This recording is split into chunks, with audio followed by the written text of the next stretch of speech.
구정 연휴 이후에 검찰이 김혜경 씨를 기소할 방침이다라는 얘기가 보도되고 있습니다. 이미 배 씨 등에 대해서도 사법 절차가 진행 중이고 이 공익 신고자의 폭로와 증거도 비교적 선명하다라는 검찰의 판단이었던 것 같습니다. 관련자들의 이야기 들어보시죠.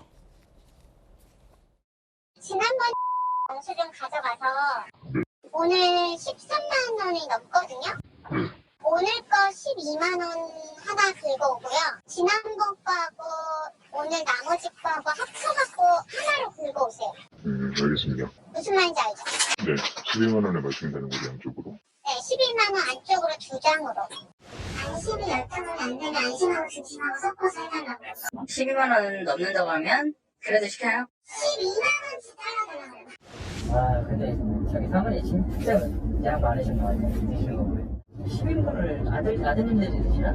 나는 개인적으로 희생충이라고 생각해요. 밑에 사는 희생충이 14일이면 구정 연휴 거의 직후라고 볼 수 있겠죠.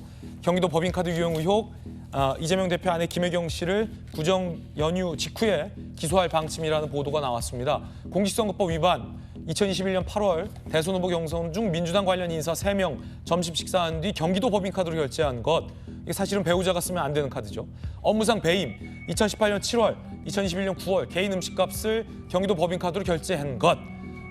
법카 유용 의혹의 공범으로 기소할 방침이라는 겁니다.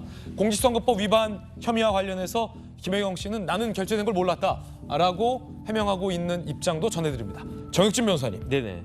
이게 공소시효 때문에 그래요. 왜냐하면 배 씨가 1심에서 실형 나오지 않았습니까? 14일에 항소심에서 무죄가 나올 확률은 제가 봤을 때 가능성은 거의 없다. 그런데 검찰은 양형 가지고 상고할 수가 없어요. 그렇게 되면 항소심에서 확정될 가능성이 굉장히 높은데 만약에 이제 그 확정이 됐음에도 불구하고 가만히 있는다. 그러면 그 김혜경 씨 관련된 사건은 공소시효가 지나가 버리게 되는데 그렇군요. 그런데 그 배 씨가 누굴 위해서 저렇게 법인카드 막 써제꼈습니까? 결국은 김혜경 씨 위해서 법인카드를 쓴 거잖아요. 그런데 김혜경 씨를 위해서 일한 사람은 저렇게 실형을 갖다 받고 그다음에 그 이익을 그 오로지 받은 김혜경 씨는 그 공소시효 지나가지고 더 이상 처벌받지 않게 된다. 이거는 검찰이 문제가 있는 거 아니겠습니까? 그렇기 때문에 기소를 안 한 것은 불가능하고 기소는 불가피한 것이다라고 생각이 됩니다. 김혜경 씨 입장에서는 저 배 씨가 이 점심 식사 값이나 여러 가지 결제된 것을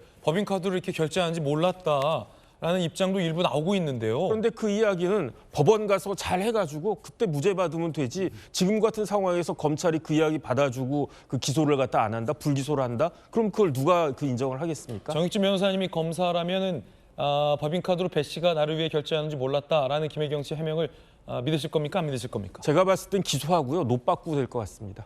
그렇군요. 정익진 변호사님 개인 견해입니다.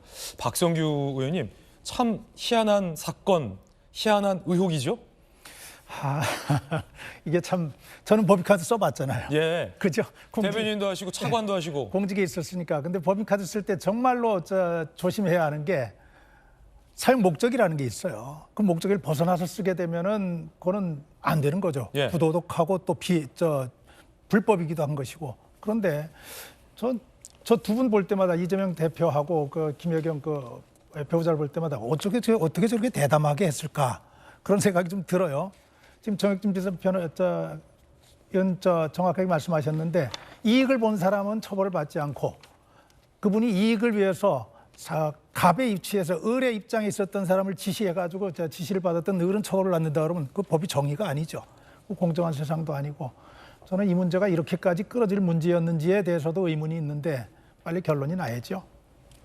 그런가 하면 윤석열 대통령이 7일에 방송될 신년 대담회 녹화를 마쳤습니다. 그런데 저희들의 취재에 따르면 대통령이 사전에 참모진의 예상 질문을 거절하고 내 생각대로 진솔하게 답하겠다라고 나섰다라는 보도도 나왔습니다. 함께 보시죠.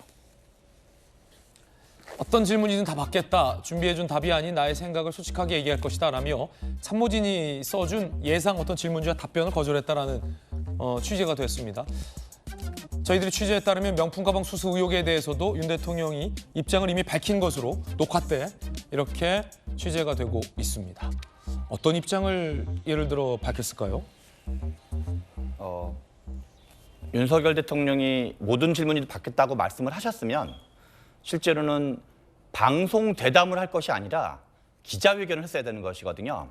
그래서 제가 보기에는 윤석열 대통령이 저렇게 말씀하시는 게 저게 정말 사실일 건지 아니면 어떤 이제 언론이라든가 국민 여론을 의식한 이야기 흘리기일 것인지는 실제로는 좀 두고 봐야지 않은 측면이 있다고 생각했습니다. 왜냐하면 방송 대담을 선택했다는 것 자체가 기자들에 의한 자유로운 기자회견이 부담스러웠다는 걸 의미하고 있기 때문에 그렇거든요.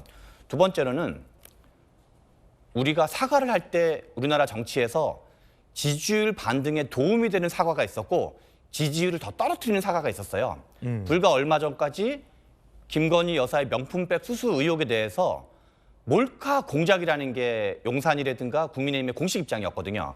국민적 눈높이에서 잘못한 걸 잘못했다고 인정하고 겸손하게 사과했으면 실은 국민들도 이해해줄 수 있는 부분 충분히 있음에도 불구하고 계속 몰카 공작이라고 했었는데 만약에 과거에 국정농단 사태가 있을 때 박근혜 전 대통령이 최순실 씨와의 관계에 대해서 뭔가 애매하게 사과를 썼거든요. 그러니까 오히려 국민적 불신을 계속 키우면서 오히려 사태를 점점 키운 적이 있었는데 이번에도 윤석열 대통령께서 국민적 의혹을 뭔가 이렇게 해소하는 방향으로 겸손하게 인정할 거 인정하고 재발 방지책을 방지하는 걸로 약속을 하지 않고 마치 몰카 공작 비슷한 것처럼 나오면 오히려 사과를 안 한 것만도 못한 방향으로 갈 가능성도 있으니까 그 점을 좀 유념하고 좀 눈높이에 맞는 사과를 해줬으면 합니다. 예, 자 과연 어떤 얘기 입장이 나올지 지켜봐야 될 것 같습니다.